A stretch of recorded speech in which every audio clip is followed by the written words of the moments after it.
በራያ ግንባር የተሰለፈው የብልጽግናው ጦር አዛዡን ጨምሮ በግፍ ወደ ፋኖ መግባቱ ተሰምቷል። ብርሃኑ ጁላን እንደ ጦር መሪ፣ ዳንኤል ክብረትን እንደ አማካሪ አድርጎ በመቁጠር በአማራ ሕዝብ ላይ ጦርነት ያወጀው አብይ አህመድ ይተማመንበት የነበረውና የፋኖ የጥይት ራት ከመሆን የተረፈው በርካታ የመከላከያው ኃይል ወደ ፋኖ እየተመመ መሆኑ ተገልጿል። የአካባቢውን መውጫ ቀበት፣ መውረጃ ቁልቁለት ከሰውነት ክፍሎቻቸው እኩል ጠንቅቀው የሚያውቁት የፋኖ አባላቱ በሚፈጽሙበት ከባድና ያልተጠበቀ ጥቃት የተሰላቸውና የሚሞትለት ዓላማ የአብይ አህመድን ስልጣን ከማራዘም የዘለለ እንዳልሆነ የገባው በርካታ የታጣቂ ቡድኑ አባል የታጠቀውን መሳሪያ ሳያወርድ ወደ ፋኖ ኃይሎች እየተቀላቀለ ሲሆን ፋኖም አገዛዙን ለከዱ የሰራዊቱ አባላት አቀባበል እያደረገ መሆኑ ተገልጿል። በቀዳሚነት ወደ እናንተ የሚደርሰው መረጃችን ነው። በጎጃም በተካሄደው ውጊያ የፋኖ ኃይሎች ድል እንደቀናቸው ተገልጿል። የሌሊቱ ድባብ ጊዜውን ጨርሶ የማለዳዋ ጮራ ብርሃንን ለመዝራት ስታንሰራራ ከቀላል እስከ ከባድ መሳሪያ አንግቦ የፋኖ ኃይሎችን ለማጥቃት የተንቀሳቀሰው የብልጽግናው ታጣቂ ቡድን ከባድ ምት አስተናግዶ መመለሱ ተሰምቷል። ከተደጋጋሚ ሽንፈትና እልቂት ትምህርት ባለመውሰድ በሁለት ግንባር ያለ የሌለ ኃይሉን አሰልፎ ውጊያን የከፈተው ወንበር አስጠባቂ ቡድኑ አፋብን ጎጃም ጠቅላይ ግዛት ቴዎድሮስ እዝ 105ኛ ኮር 44ኛ ክፍለ ጦር በሚያስተዳድረው ከእንጅባራ ቲሊሊ ሰከላ ቀጠና ሲንቀሳቀስ በተፈጸመበት ጥቃት ቅስም ሰባሪ የሆነ ሽንፈትን ተግቷል ተብሏል። ይህን የተመለከተ መረጃ አለን፣ ትሰሙታላችሁ። በጎንደርና በወሎ የፋኖ ኃይሎች ስኬታማ ህዝባዊ ውይይት ማድረጋቸውን አስታውቀዋል። የብልጽግናው አገዛዝን ለመቅበር በቁርጠኝነት ለመነሳት ዝግጁ ነን ሲል ህዝቡ ለፋኖ ያለውን ደጀንነት አሳይቷል። የፋኖ ኃይሎች ከህዝቡ ጋር በመቀናጀት በሁለት የወሎና የጎንደር ከተሞች ያደረጉትን ውይይት የተመለከተ መረጃ አብራችሁን ስትቆዩ ትሰሙታላችሁ። በአዲስ አበባ ከተማ በታዳጊ ሴቶች ላይ አፈና እየተፈጸመ ነው ተብሏል። ራሳቸውን የደህንነት አባል ነን የሚሉና በየቁርጥ ቤቱ ስጋና ቢላዋ እያላተሙ ውለው ስጋታችን ናቸው ያሏቸውን ወጣቶች እያፈኑ ወደ ማጎሪያ ቤት በመውሰድ የግፍ ጥግን የሚፈጽሙ የብልጽግናው መንግስት ተቀላቢ የደህንነት አባላት እድሜያቸው ለሩካቤ ያልደረሱ ሴቶች ላይ ያስገድዶ መድፈር ድርጊት እንደሚፈጽሙ ተገልጿል። ይህም ሰዓቱን ጠብቆ ወደ እናንተ የሚደርሰው ሌላኛው መረጃችን ነው። የብልጽግናው መንግስት በወጣቶች ላይ የሚፈጽመውን አፈሳ ቀጥሎበታል ተብሏል። በአዲስ አበባ ዙሪያ በሚገኙት የሸገር ከተማ አካባቢዎችን ጨምሮ በተለያዩ የኦሮሚያ ክልል አካባቢዎች የግዳጅ ወታደራዊ ምልመላ ዳግም እየተካሄደ መሆኑን ነዋሪዎች ገለጹ። ቤተሰቦች እንደተናገሩት ወጣቶች ያለ ፍላጎታቸው በኃይል ተወስደዋል። በአንዳንዶች ደግሞ ወጣቶቹን ለማስፈታት ገንዘብ እንዲከፍሉ ተጠይቀዋል ተብሏል። ይህን የተመለከተ ትንታኔም አካተናል፣ ትሰሙታላችሁ። ከውጭ በያዝነው መረጃችን ሰሜን ኮሪያ በኤአይ አስተዋጽኦና የተሰረቁ ማንነቶችን በመጠቀም በአሜሪካ ኩባንያዎች ውስጥ በሚስጥር ሰራተኞችን እያስቀጠረች መሆኑ ተገልጿል። ሰላም ጤና ይስጥልን። በዓለም ዙሪያ የምትገኙት የጣና ሳተላይት ቴሌቪዥን ተከታታዮች ለነሐሴ 7 ያዘጋጀናቸው ወቅታዊና ያልተሰሙ መረጃዎች ከዚህ ሰዓት ጀምረው ወደ እናንተ ይቀርባሉ። አብራችሁን ሁኑ።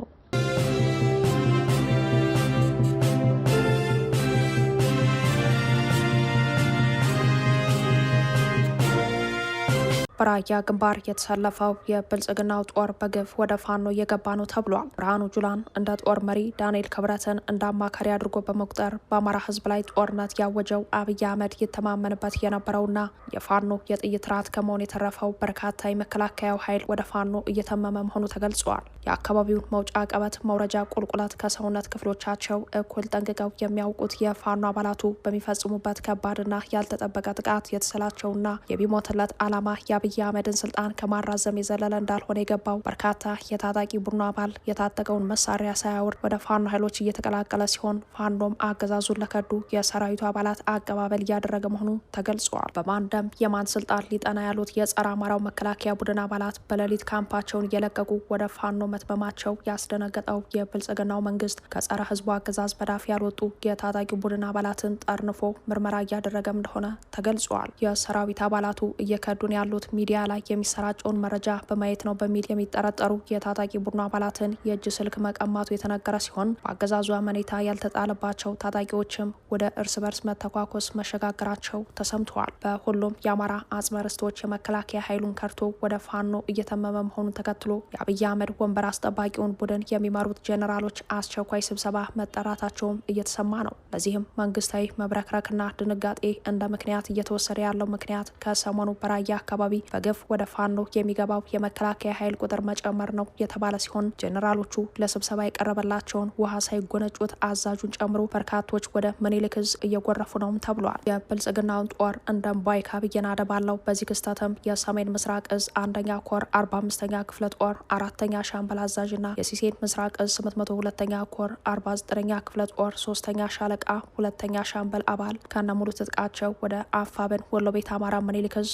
102ኛ ኮር ተቀላቅሏል ተብሏል። ወደ ፋኖ ከመጡት የብልጽግና የሰራዊት አባላት መካከል 2 ጥቁር ክላሽ መሳሪያ፣ 400 የክላሽ ጥይት፣ 4 F1 ቦምብና 6 የክላሽኮቭ ካዝና በመያዝ እንደተቀላቀሉ የእዙ ህዝብ መምሪያ አስታውቋል። በተጨማሪም ሌሎች የሰሜን ምስራቅ ዕዝ 802ኛ ኮር 48ኛ ክፍለ ጦር የ6ኛ ሻለቃ 2 የሰራዊት አባል ሻምበል ታከለ ዋጋውና ታምራት ዳባ ደበሌ አገዛዙን በመክዳት በጀሌ የ102ኛ ኮርን እንደተቀላቀሉ ጣና ሳተላይት ቴሌቪዥን ከህዝብ ግንኙነት መምሪያው ያገኘው መረጃ ያመላክታል። ሰሞኑን ከራያ ግንባር እስከ ወልዲያ ደሴና ኮምቦልቻ ድረስ ከባድ ውጥረት መንገሱን ተከትሎ በየቀኑ ቢያንስ ከ30 በላይ የሚሆኑ ወታደሮች ከነሙሉ ትጥቃቸው በራያ ግንባር ከስምሪት ቀጠናቸው እየወጡ መሆኑን መረጃዎች ያመላክታሉ። ሰራዊቱ በማንደም የማን ስልጣን ሊጸና በሚል ከጠርናፊው በመውጣት እየጠፋ ሲሆን ከፍተኛ አዛዦችና ጄኔራሎች አሰፋ ቸኮልን ጨምሮ የፈረሰውን ጦር እንደገና ለማስተሳሰር እየሞከሩ ቢሆንም ነገር ግን ዛሬ ያስተሳሰሩት ነገ ፈርሶ እያደረባቸው የሚይዙት የሚጨብጡትን እንዳጡ የውስጥ መረጃዎች ገልጸዋል ሲል ምኒልክ ዕዝ የ102ኛ ኮር ህዝብ ግንኙነት መምሪያ መረጃውን አድርሶናል።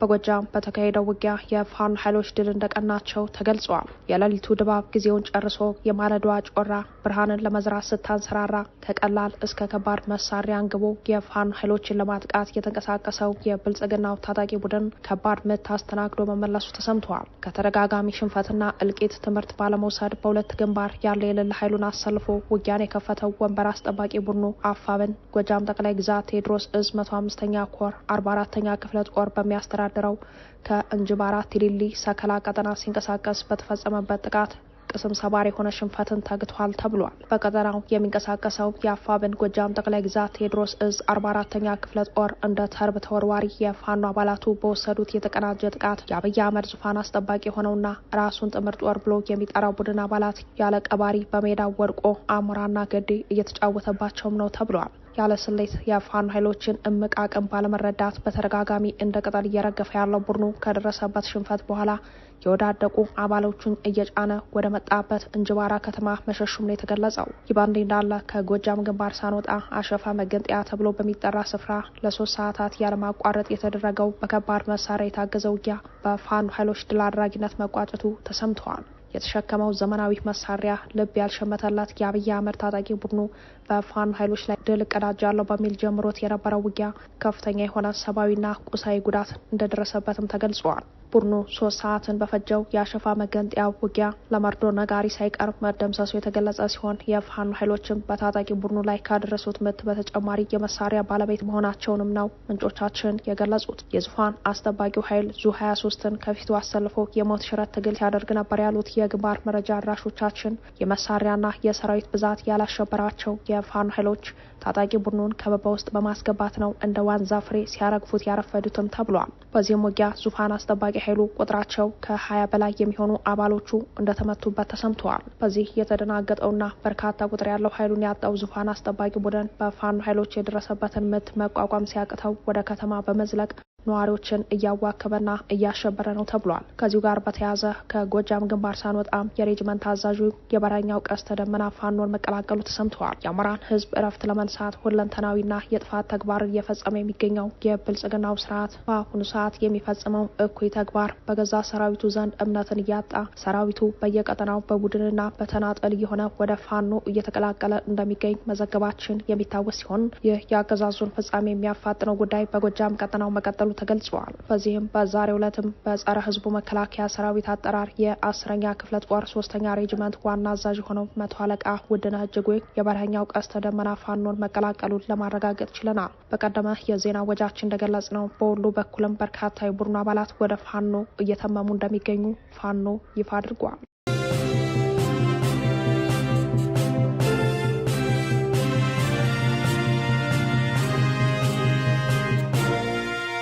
የአማራ ህዝብ የነጻነት ተፋላሚ ሆነው ፋኖ የብልጽግናውን መንግስት የመነጣጠልና ደጀን አልባ ማድረግ እንቅስቃሴ አክሽፎ በተቆጣጠራቸው አካባቢዎች ስኬታማ ውይይት ማድረጉን አስታውቋል። የአማራ ፋኖ ብሔራዊ ንቅናቄ ጎንደር ጠቅላይ ግዛት እዝ ከሰሞኑ የሚያደርገውን ህዝባዊ ውይይት ዛሬም አስከትሎ በእብናት ወረዳ ቋሊሳ ከተማ ስኬታማ ውይይት ማድረጉን ጣና ሳተላይት ቴሌቪዥን ለማረጋገጥ ችላለች።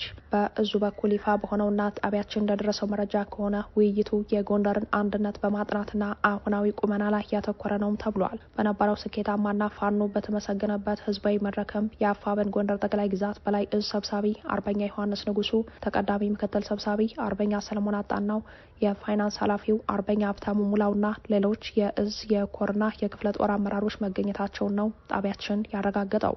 በነበረው ውይይትም ህዝቡም ለአጠቃላይ የትግሉ ስኬትና ውጤታማነት ሲባል ከደጀንነት ባለፈ ስለ ፋኖ የትግል አካሄድ ቀጣይ ስለሚከተላቸው ስትራቴጂዎችና አፋጣኝ ማስተካከያ ስለሚሹ አሰራሮች ላይ ግልጽና ጠንካራ አስተያየቶችን ሰጥቷል ተብሏል። በመድረኩ ማጠናቀቂያ ላይ ከተሳታፊዎች የተነሱትን ጥያቄዎችና አስተያየቶች መሰረት በማድረግ ከአመራሩ በኩል ምላሽና ማብራሪያ የተሰጠ ሲሆን የታዩ ደካማ ጎኖችን በማረም ጠንካራ ጎኖችን በማስቀጠል የህዝቡንና የሰራዊቱን ትስስር ይበልጥ በማጠናከር ትግሉን ወደ ተሻለ ምዕራፍ ለማሸጋገር የሚያስችል የጋራ ስምምነት ላይ ተደርሷል ሲሉ የኮሩ የህዝብ ግንኙነት አስታውቋል። በተመሳሳይ ዜና የብልጽግናውን አገዛዝ ለመቅበር በቁርጠኝነት ለመነሳት ዝግጁ ነን ሲሉ የዳውንት ወረዳ ማህበረሰብ መናገራቸው ተሰምተዋል። በቀጠለው የአፋብን ወሎ ቤት አማራ ምኒልክ ዕዝ ከአውደ ውጊያ ጎን ለጎን ህዝብ የማንቃት የትግል ግምገማ እንዲሁም ጊዜያዊ የመንግስት አስተዳደር የምስረታ ሂደቶች በሰሜን ወሎ ዞን ዳውንት ወረዳ በውይይት መድረኩ ተነግሯል። በዳውንት ወረዳ ውስጥ በሚገኙ 3 ቀበሌዎች የተጠናከረ ህዝባዊ መድረክ የተካሄደ ሲሆን በህዝባዊ መድረኩ ላይ የተገኙ ማህበረሰብ የነቃ ተሳትፎ ያካሄደ ሲሆን በመድረኩ ላይም ስለ አማራ ትግል መነሻና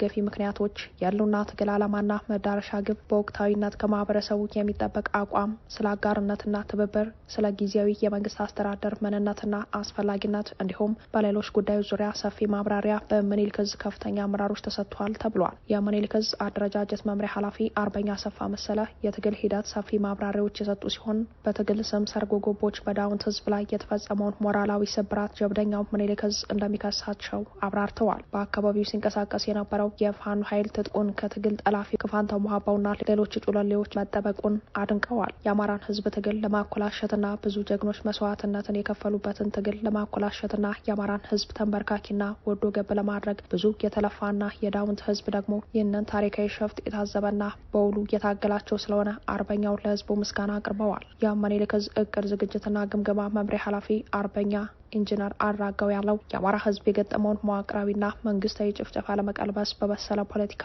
በነቁ አማራዎች እየተመሩ እንደ ህዝብ በስርዓቱ ላይ ማዕበል መፍጠር ይኖርብናል ብለዋል። አርበኛው አክሎም ትግላችንን ለመቋጨትና የአገዛዙን እድሜ ለማሳጠር የመጨረሻው ሰዓት ላይ መድረሳችን የዚህ ታሪክ አካል መሆን እንዳለበት አሳስበዋል። በዚህ ህዝባዊ መድረክ የምኒልክ ዕዝ ህዝብ ግንኙነት መምሪያ አርበኛ ብርሃን አረጋ፣ የምኒልክ ዕዝ ምክትል ህዝብ አስተዳደር መምሪያ ኃላፊ አርበኛ ጋሻው ሙሉጌታ፣ የ16ኛ ኮር ፖለቲካ መምሪያ ኃላፊ አርበኛ መምህር መኩሪያ አጋዤ፣ የ16ኛ ኮር ህዝብ ግንኙነት መምሪያ ኃላፊ አርበኛ እሸቱ አባተ እንዲሁም የ31ኛ ክፍለ ጦር አመራሮች ተገኝተው የየግል ሀሳቦችንና ማብራሪያዎችን ሰጥተዋል ተብሏል።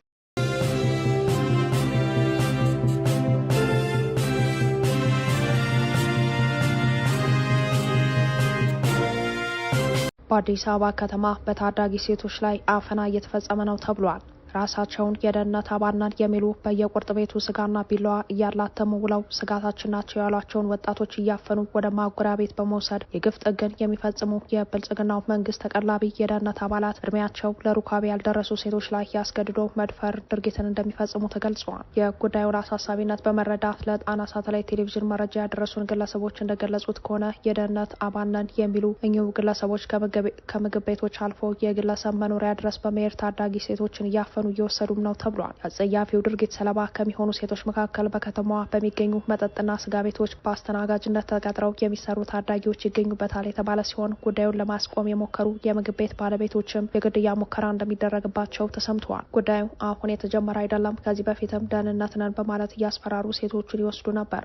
ለተመገቡት ምግብም ሆነ ለጠጡት መጠጥ ሂሳብ አይከፍሉም ሲሉ ለጣቢያችን መረጃውን ያደረሱት ግለሰቦች ገልጸዋል። የእነዚህ ደህንነት ነን ባይ የመንግስት ሹመኞች ድርጊት ከሚፈጽሙባቸው ከሚገኙባቸው አካባቢዎች መካከል አንዱ በሆነው ሰሚት አካባቢ እንደሆነ ገልጸው መረጃውን ያደረሱን አንድ ግለሰብ እንዳሉት ከሆነ ከየመጠጥ ቤቱ እየታፈኑ የሚወሰዱት ሴቶች ተመልሰው አይመጡም። ጉዳዩ እጅግ አሳሳቢ ነው። ታዳጊዎቹ ላይ ከሚፈጽሙት አስነዋሪ ያስገድዶ መድፈር ድርጊት በተጨማሪ የልጆቹ አለመመለስ ያሳስበናል ሲሉም ነው የገለጹት። ደህንነት ነን ብሎ በየአደባባይ በመናገር የሚሰልል ብቸኛ የዓለማችን የደህንነት ቡድን ያደራጀው የብልጽግናው መንግስት ከዚህ በፊት እንደዚህና መሰል ድርጊት በሚፈጽሙ አባሎቹ ላይ እርምጃ ወስጃለሁ ይባል እንጂ ክስተቱ ተባብሶ እንደቀጠለም ነው ምንጮቻችን ጨምሮ የገለጹት። ከሰሞኑ ትሰማ በሚል የሚዲያ ንቅናቄ የሴቶችን መድፈር፣ መገለል፣ ግድያና አፈና የሚቃወሙ ወጣቶች የጠቅላይ ሚኒስተሩን የማህበራዊ ትስስር ገጾች በተቃውሞ እያጨናነቁ ባለበት በዚህ ወቅት በመንግስት ታጣቂዎችና የደህንነት አባል እንዲሁም ሽመኞች የሚፈጸመው የሴቶች ጥቃት ትኩረት እንዲያገኝ ነው መረጃውን እንድታጋሩልን ያሉት ምንጮቻችን። የመንግስት ሹማምንትም በዚህ ነውረኛ ተግባር ላይ ተሰማርተው ይገኛሉ ተብሏል። በዘርፈ ብዙ የጥፋት ጉዞ ላይ ገብቶ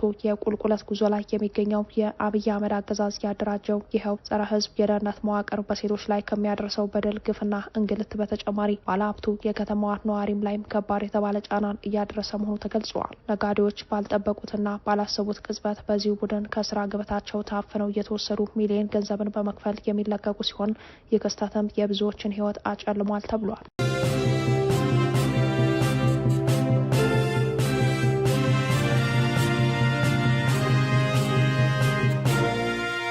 በአዲስ አበባ ዙሪያ በሚገኙት የሸገር ከተማ አካባቢዎችን ጨምሮ በተለያዩ የኦሮሚያ ክልል አካባቢዎች የግዳጅ ወታደራዊ ምልመላ ዳግም እየተካሄደ መሆኑን ነዋሪዎች ገልጸዋል። ቤተሰቦች እንደተናገሩት ወጣቶች ያለ ፍላጎታቸው በኃይል ተወስደዋል። በአንዳንዶች ደግሞ ወጣቶችን ለማስፈታት ገንዘብ እንዲከፍሉ ተጠይቀዋል ተብሏል። በምስራቅ ሐረርጌና በምስራቅ ባሌ ዞኖች ከሚገኙ ነዋሪዎች እንደተሰበሰበው መረጃ ከሆነ ይህ የመልመላ ድርጊት የተከሰተው በሀገሪቱ የጸጥታ ውጥረቶች በተከሰቱበት ወቅት ነው። ከእነዚህ መካከል በፌዴራል ኃይሎችና በፋኖ ታጣቂዎች መካከል ያለው ግጭት እንዲሁም በቤንሻንጉል ጉሙዝ ክልል የሚታየው አለመረጋጋት ይገኙበታል ሲሉ ነዋሪዎች ገልጸዋል። ለሚዲያ ቃላቸውን የሰጡት ነዋሪዎች እንደገለጹት የቤተሰብ አባሎቻቸው ከአካባቢያቸው ውጭ በሄዱበት ወቅት ተሰውሮባቸዋል። እነዚህ ክስተቶች በተናጠል ማረጋገጥ ያልተቻለ ሲሆን የተወሰዱት ወጣቶች ለኢትዮጵያ መከላከያ ሰራዊት፣ ለክልል የሚሊሻ መዋቅሮች ወይም ለሌላ ታጣቂ ቡድን መመልመላቸውን ማወቅ አልተቻለም። በኦሮሚያ ክልል ምስራቅ ሐረርጌ ዞን የጪናክሰን ወረዳ የመከኒሳ ቀበሌ ነጋዴ የሆኑት አንድ ግለሰብ እንደተናገረው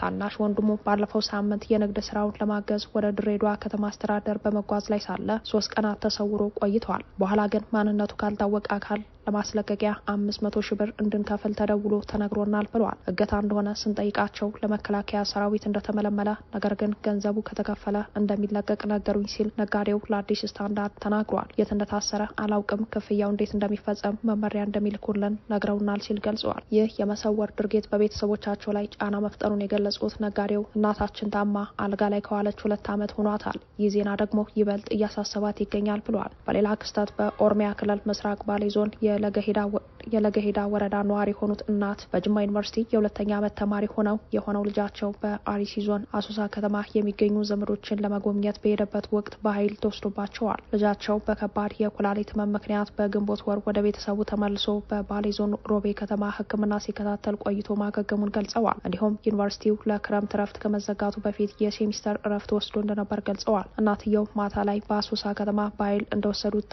ተደውሎ ተነግሮኛል፣ አሁን የት እንዳለ አላውቅም ብለዋል። ይህ አዲስ ክስተት የተሰማው በኦሮሚያ ክልል ለረጅም ጊዜ የግዳጅ የውትድርና ምልመላና እስራት ሲተገበር መቆየቱ መገለጹን ተከትሎ ነው። እንደ አውሮፓውያን አቆጣጠር በታህሳስ 2024 የኢትዮጵያ ሰብአዊ መብቶች ኮሚሽን በአዳማ፣ በቢሾፍቱ፣ በጅማና በሻሸመኔ አካባቢዎች በኃይል የተፈጸሙ የውትድርና ምልመላዎችን፣ እስራቶችንና የገንዘብ ቅጣቶችን ሰንዷል። ኮሚሽኑ ከነዋሪዎችና ከቤተሰቦች የቀረቡለትን አቤቱታዎች ተከትሎ ባደረገው ምርመራ ወጣቶች በወታደራዊ ምልመላ ስም ከፍላጎታቸው ውጭ መታሰራቸውንና ቤተሰቦቻቸውን ገንዘብ እስኪከፍሉ ድረስ እንደታሰሩ አረጋግጧል። ኮሚሽኑ እድሜያቸው 11 ዓመት የሆኑ ታዳጊዎችን ያካተቱ ምልመላዎች ጭምር መፈጸማቸውን ገልጿል። በአዳማ የሚገኝ አንድ ቤተሰብ ለምርመራ ቡድኑ እንደተናገረው እድሜው 16 ዓመት የሆነው ልጃቸው በስራ ቦታ ላይ ያለ የታሰረ ሲሆን ባለስልጣናቱ እሱን ለማስፈታት 30 ሺህ ብር ጠይቀዋል። በመቀጠልም ኮሚሽኑ በግዳጅ ውትድርና ምልመላ ክሶች ላይ ምርመራ መክፈቱን የገለጸ ሲሆን የደረሱትን አቤቱታዎች አስመልክቶ እንደ አውሮፓውያን አቆጣጠር ሚያዝያ 2025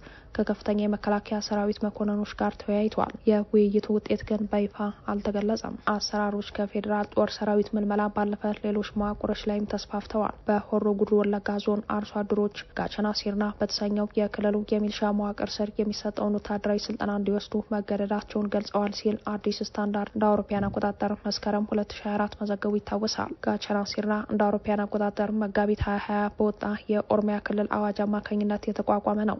አወቃቀሩ ህብረተሰቡን በማደራጀት ጥቅሙን፣ ሰላሙንና ደህንነቱን እንዲጠብቅ እንዲሁም የሚሊሻ ስልጠና እንዲያገኝ የሚያስችል አሰራር እንደሆነ ይገልጻል። ለሚዲያ ቃላቸውን የሰጡ ነዋሪዎች ከዚህ የተለየ ገጠመኝ እንደነበራቸው ተናግረዋል። አንድ አርሶ አደር እንደተናገሩት ከገበያ ሲመለሱ ከነበሩ 7 ሰዎች መካከል 5ቱን ፖሊሶች አስረው ወደ ሻምቡ ከተማ ከወሰዷቸው በኋላ ለሚሊሻ ስልጠና እንደተመለመሉ ተነግሯቸዋል። አርሶ አደሩ ለጥቂት ሳምንታት ይቆያል ተብሎ የተነገራቸው ስልጠና ወደ 2 ወር መራዘሙንና የእርሻ መሬታቸው ሳይታረስ መቅረቱን ገልጸዋል። ሌላ አርሶ አደር ደግሞ የግብርና ግብዓቶችን ለማግኘት በሚሊሻ ስልጠና ላይ መሳተፍ ቅድመ ሁኔታ ተደርጎ እንደነበር ተናግረዋል። በአሁኑ የምርት ዘመን እህል ለመዝራት ያዘጋጀውት 23 ሄክታር መሬት አለኝ ያሉት አርሶ አደሩ ማዳበሪያና ምርጥ ዘር ከማግኘታቸው በፊት የሚሊሻ ስልጠና መውሰድ እንዳለባቸው በወረዳው ግብርና ጽሕፈት ቤት እንደተነገራቸው በወቅቱ አብራርተዋል። ይህ አዲስ የወጣ ዘገባ እንዳለ ሆኖ ከቀናት በፊት ጣና ሳተላይት ቴሌቪዥን በዜና ወጃዋ ይህንን ክስተት ማጋራቷ ይታወሳል።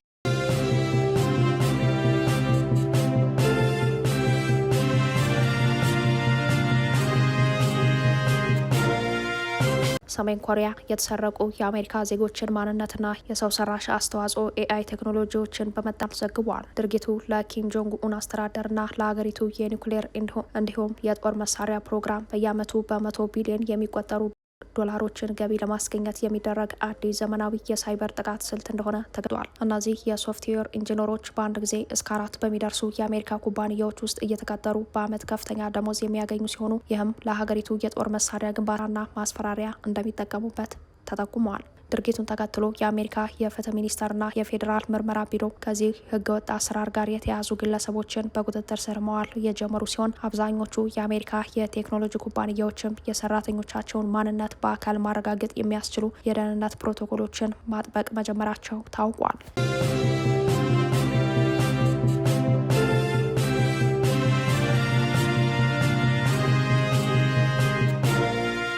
ከጣና ሳተላይት ቴሌቪዥን የዛሬ ዜናችን በዚህ አበቃ። ሰብስክራይብ፣ ላይክ፣ ሼር በማድረግ የቻናላችን ቤተሰብ ይሁኑ። አብራችሁን ስለነበራችሁ እናመሰግናለን። ጤና ይስጥልን።